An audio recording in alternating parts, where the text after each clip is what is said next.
Hop, hop, hop, hop, hop. Non, non, non, non, non, ça sert pas. Non, ça sert pas à ça. Carabine à plomb, pistolet à plomb, quoi ça sert? Qu'est-ce qu'on en fait? Vous êtes avec Projectile et on vous dit tout sur le tir de loisir.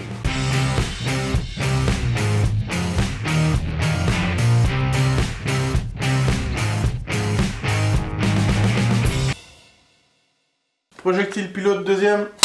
Putain, mais j'ai des flingues qui font moins de bruit que ça. Bienvenue dans Projectile, la chaîne française de l'airgun. Ici, nous parlerons de plomb, d'air comprimé, de technique, en gros de tout ce qu'on appelle le tir de loisir. Pour les petits malins qui voudraient s'amuser à tirer sur des pigeons, on précise tout de suite qu'ici on tirera sur des cibles carton ou des cibles métalliques, éventuellement sur cibles diverses en plinking, mais pas de chasse aux nuisibles, on va rester dans le cadre légal. On va commencer par des généralités pour les non-initiés qui nous regardent, et on développera tout ça dans les épisodes suivants.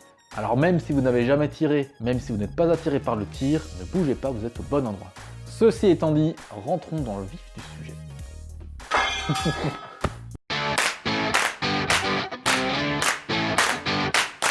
Ok, un airgun c'est quoi? On parle souvent d'arme à air comprimé ou de plus en plus d'airgun. Mais en fait, ces deux expressions veulent dire la même chose. En gros, c'est tout ce qui propulse un projectile métallique à l'aide d'un gaz comprimé. Et c'est là qu'on fait la différence avec l'airsoft. Le projectile n'est pas métallique. C'est de la petite bille de plastique. En France, on trouve souvent l'appellation AC pour air comprimé, et on dit même parfois une AC pour parler d'une carabine à plomb par exemple. Et puisqu'on utilise un gaz sous pression, nos AC ne sont donc pas des armes à feu. Putain, c'est pas du vrai gun, c'est du jouet. Non, ce sont des AC, c'est pas... Putain, pour le gamin, ça va le faire. Kevin, viens au magasin d'acier. Attention, attention, ce ne sont pas des armes à feu certes, et elles sont destinées au tir de loisir. Certes, les AC sont à manipuler avec précaution. Une simple carabine... Elle n'est pas en vente libre celle-là. Une simple carabine en vente libre personne majeure comme celle-ci peut propulser un plomb à près de 250 mètres par seconde. J'aime autant vous dire que ça n'a rien à jouer. Enculé. On vous fera un épisode dédié entièrement à la sécurité. En attendant, retenez bien ces quelques règles d'or. Toujours pointer une AC vers une direction sûre. Jamais, au grand jamais, vers quelqu'un. Même pour faire semblant, même pas pour jouer, même si c'est déchargé, même si c'est un concombre. Ne jamais placer son doigt sur la détente avant d'être prêt à tirer sur sa cible. Et 3. Toujours considérer votre AC comme étant chargé. Basta! Mais revenons à nos airguns. On en trouve différents types. Les pistolets ou revolvers à billes d'acier. De calibre 4,5 mm sont destinés au tir récréatif. Ces airguns ne sont pas faits pour le tir de précision, mais simplement pour le fun. Parfois très réalistes, certains sont même produits sous licence pour ressembler à l'identique au vrai, et ce, jusque dans leur fonctionnement. On tire avec ces petites bêtes-là pour dégommer des canettes, des boîtes de conserve, ou faire des concours avec des potes. Bref, c'est fait pour s'amuser. Et puis c'est tout. Attention à ne surtout pas confondre avec les répliques d'airsoft qui tirent des billes plastiques de calibre 6 mm, et avec lesquelles les airsofters se tirent dessus. Ah, tu vas me dire que les gens se tirent dessus avec ça? Arrête, non, non, non, ça fait mal. Mais ça fait pas mal, ça c'est du en plastique. Aïe. Et oui, si les répliques d'airsoft sont limitées en puissance, eh ben, c'est pas pour rien. À bout portant, ça frite. Alors imaginez de vous prendre une bille dans la tronche, plus lourde et plus rapide. Ouais, ça commence à piquer là. Le faites pas. Voilà, mauvaise idée. Le faites pas. Le faites pas, putain. Ne le faites pas. Ah oui. Et on dit une réplique d'airsoft. Pas un airsoft ou du airsoft ou pire une arme. Faites l'erreur devant un bon joueur d'airsoft et il risque de vous jeter plein de petites billes comme ça. Là, casse-toi. Bref, ne vous tirez surtout jamais dessus avec un airgun. C'est dangereux, c'est pas fait pour ça. Et puis si vraiment vous tenez à savoir ce que ça fait, eh ben il y a YouTube et les Américains.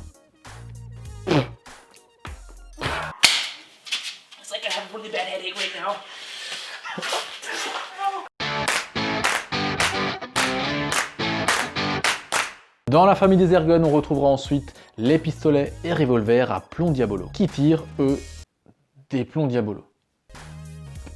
On les appelle couramment des plombs, mais on dit plus précisément des plombs diabolo à cause de leur forme, ou bien plombs à jupe à cause de leur jupe. T'es pas des créatifs les mecs. À mon avis, c'est le mec qui trouve le nom des bagnoles chez Renault qui a trouvé le nom des plombs diabolo. Hein. On attend généralement de ces airguns une meilleure précision, et on peut commencer à tirer sur cible avec. Alors attention, on est loin des pistolets de compétition, mais si vous en avez marre de tirer sur des boîtes de conserve, ça redonne de l'intérêt au tir. Si en tir récréatif on fait un petit peu ce qu'on veut, ici on va pouvoir commencer à travailler la gestuelle, la posture, la concentration et chercher la précision. Certains modèles peuvent parfois tirer et des billes d'acier et des plombs diabolo à l'aide de différents barillet, mais on déconseille le tir des billes d'acier qui peuvent abîmer les rayures du canon parce que la plupart du temps leurs canons justement sont rayés. De toute façon la précision est meilleure avec un canon rayé et un plomb diabolo. Les carabines à plomb. Ah, les fameuses carabines à plomb. On en a tous vu une traîner un jour dans le grenier chez papy. Au-delà de 10 mètres, le plomb tombait par terre comme une vieille crotte d'oiseau. Mais nous sommes en 2019 et elles ont bien évolué. Il ne reste de ces vieilles pétoires que le fonctionnement à canon basculant, car les carabines d'aujourd'hui peuvent être capables d'une grande puissance et d'une précision étonnante. Et c'est sans compter sur les nouvelles technologies de propulsion qui ont fait rentrer les carabines à air dans le monde du tir longue distance et des hautes puissances, mais ça, on en reparlera. Bon, assez airgun, carabine à plomb, vous en savez un petit peu plus, mais du coup, qu'est-ce qu'on en fait? En France, l'air comprimé ne se destine quasiment qu'aux tireurs de compétition ou de loisirs. Les Américains s'en servent beaucoup pour la chasse aux nuisibles, mais on vous l'a dit, en France, c'est très réglementé, voire interdit, et surtout, ça ne nous intéresse pas, et donc on n'en parlera pas. Non mais sinon, tu sais, les pigeons chez ma grand-mère, là... Le monde de l'airgun offre beaucoup de possibilités, notamment grâce à sa facilité d'accès. Petit point sur la législation. Selon le décret numéro 99-240 du 24 mars 1999, les armes propulsant un projectile de manière non pyrotechnique avec une énergie à la bouche supérieure à 2 joules et inférieure à 20 joules sont en vente libre à toute personne majeure. En dessous de 2 joules, la loi ne les considère plus comme des armes, mais sachez tout de même que tout ce qui fait plus que 0,08 joules est interdit aux mineurs, en fait toutes les AC. Là, vous ne pourrez pas dire que vous ne saviez pas. Du coup, pour une personne majeure, le choix est plus que vaste. Mais pour vous aider à y voir un peu plus clair, on va dégrossir tout ça en 3 types d'utilisateurs d'airgun.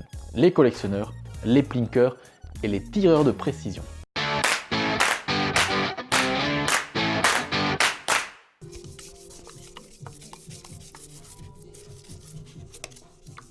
La collection d'abord, alors on va pas s'attarder dessus parce que c'est pas ce qui nous intéresse, mais sachez quand même que quand on aime l'airgun, à un moment ou un autre, on a tous une petite crise de collectionnite. Sachez donc que les pistolets à billes d'acier peuvent être prisés par les collectionneurs pour leur côté réaliste. Pour plus ou moins 150 €, vous pourrez vous offrir une réplique extrêmement fidèle à l'original, comme par exemple ce Sig Sauer P226 avec les fonctionnalités et les marquages officiels. Il y a énormément de modèles disponibles, ils sont bien faits. C'est parfait pour collectionner.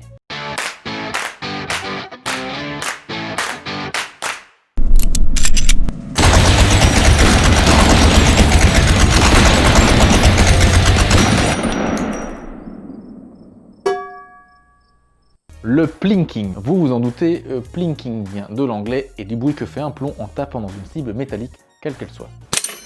Le plinking, c'est le tir de loisir dans sa plus pure expression. On pose des vieilles boîtes de conserve, des canettes, tout ce qui est métallique et qui sert plus à rien sur une table, on dégomme tout ça. En gros, on s'amuse, on boit un coup, on mange, on rigole, et tout ça dans la joie et la bonne humeur.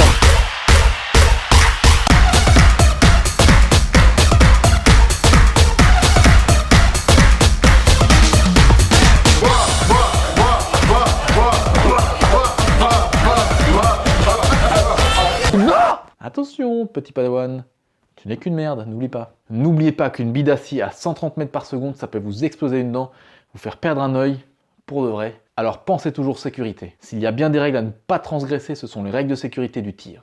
Le plinking, donc, c'est le tir récréatif par excellence. On tire sans prise de tête, juste pour le fun.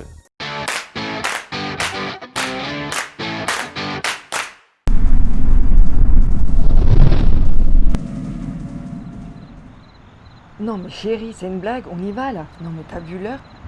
Je te rappelle qu'on a attendu.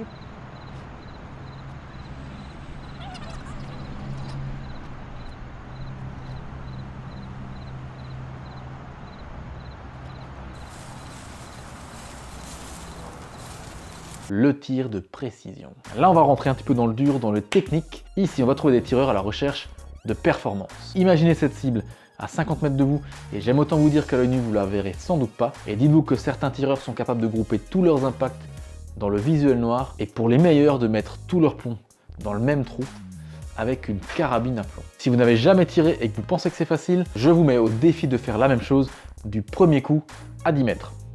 Je prends le pari, je suis certain de gagner. Pour faire court, on retrouvera chez les tireurs de précision des mecs qui tirent sur des cibles en carton, qui sont capables de claquer 1500 balles dans une carabine à plomb, capables de passer des après-midi entières à mesurer la vitesse des plombs en sortie de bouche pour savoir à quelle pression leur PCP est au top, et s'il faudrait voir pour la réguler ou pas, et tout ça, juste pour le plaisir de grouper ses tirs. Quand on aime, on compte pas. Bon, tout ça, ça vous plaît ? Vous vous dites que ça pourrait être marrant, vous aimeriez vous y mettre, mais vous savez pas par où commencer, alors on va vous filer quelques pistes pour pouvoir vous lancer.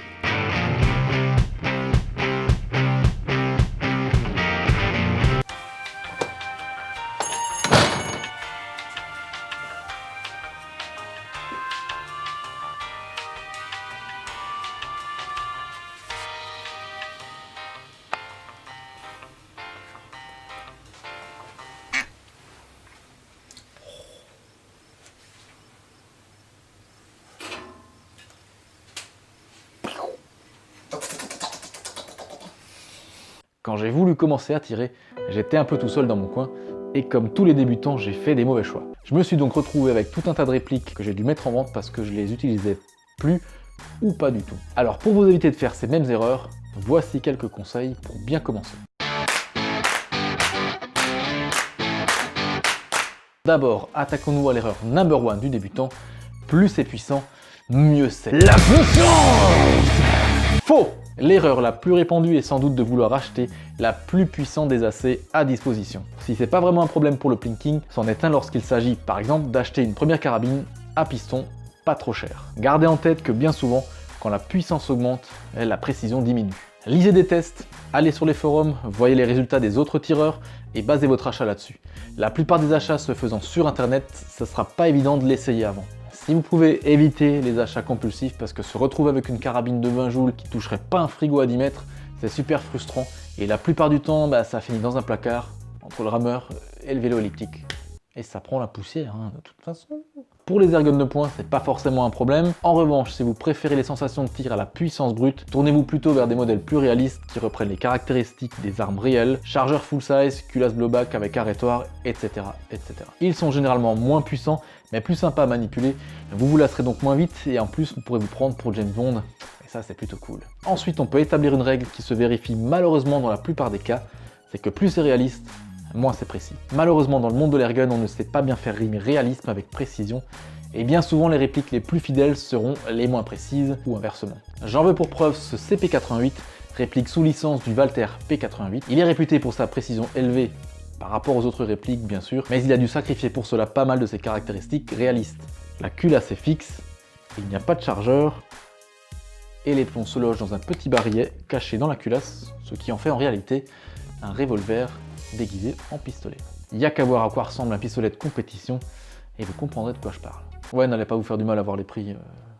Ça va perdre d'un côté, non, c'est cher, très cher. Ensuite, vous avez peut-être la chance d'être attiré naturellement par une discipline plus qu'une autre. Par exemple, si depuis tout gamin, vous vous imaginez en tireur d'élite, couché par terre, camouflé dans un tas de fumier, à essayer de tirer sur un cheveu à 7 km de vous, c'est tout vu, le tir de précision est fait pour vous. Vous n'aurez plus qu'à vous trouver une carabine qui corresponde à votre budget et à vos goûts. Partez sur une AC de qualité si vous avez un peu de pépette. Sinon, il existe des carabines piston-ressort capables de bons résultats pour pas trop cher, mais il faudra un petit peu fouiller sur les forums. Alors un petit avertissement tout de même, les carabines de ce type, à piston-ressort ou à piston-vérin, vibrent beaucoup du fait de leur conception. On a effectivement un piston qui vient taper au fond de la chambre lors du tir et ça provoque beaucoup de vibrations.